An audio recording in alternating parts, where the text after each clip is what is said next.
America అధ్యక్షుడిగా ప్రజామోదం పొందిన Donald Trump ఇప్పటికీ పూర్తిగా అధ్యక్షుడు అయినట్టు కాదు. ప్రజలు ఓట్లు వేసినంత మాత్రాన ట్రంప్ గెలిచినట్టు కాదు. ఎలక్టోరల్ కాలేజీ ఎలక్టర్లు అధ్యక్షుడిగా ట్రంప్కు ఆమోదముద్ర వేస్తేనే ట్రంప్ గెలిచినట్టు లెక్క. ఇప్పుడు ట్రంప్ ముందున్న అతిపెద్ద పరీక్ష అదే. 19వ తేదీన ఎలక్టోరల్ సభ్యులు అధ్యక్షుడిని లాంఛనంగా ఎన్నుకోబోతున్నారు.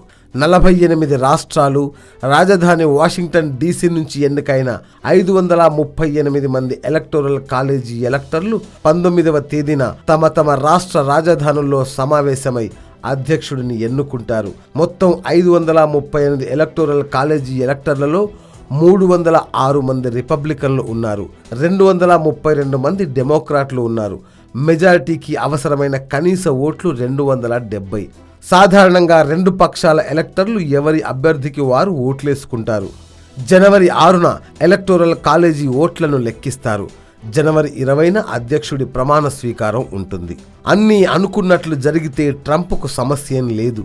కానీ సొంత పార్టీ రిపబ్లికన్ అభ్యర్థులు కొంతమంది ట్రంప్పై వ్యతిరేకత వ్యక్తం చేస్తున్నారు. ఆయనకు ఓటేయబోమంటున్నారు. అందుకే ఈ సమస్యలు. ట్రంప్కు ఓటు వేయబోనని టెక్సాస్ రిపబ్లికన్ ఎలక్టర్ క్రిస్టఫర్ నఫ్రూస్ ప్రకటించడంతో ఆందోళన మొదలైంది. ట్రంప్కు ఓటేయడానికి ఇష్టపడని మరో టెక్సస్ ఎలక్టర్ ఆర్ట్ సిన్నరాస్ తన సభ్యత్వానికే రాజీనామా ఇచ్చేశారు. ఇలాగే చెప్పిన జార్జియా ఎలక్టర్ బాబ్కీ ఊతో బలవంతంగా సభ్యత్వానికి రాజీనామా చేయించారు. ఇలాంటి వారు 2 పార్టీల్లోనూ ఉన్నారు. వీరంతా కలిసి ఓ ఉమ్మడి అభ్యర్థికి ఓటేస్తామంటున్నారు. దీంతో 19న జరిగే ఓటింగ్పై ఆసక్తి పెరిగింది. సాధారణంగా విశ్వాసఘాతుకానికి పాల్పడే ఎలక్టర్లకు $1000 జరిమానా విధిస్తారు.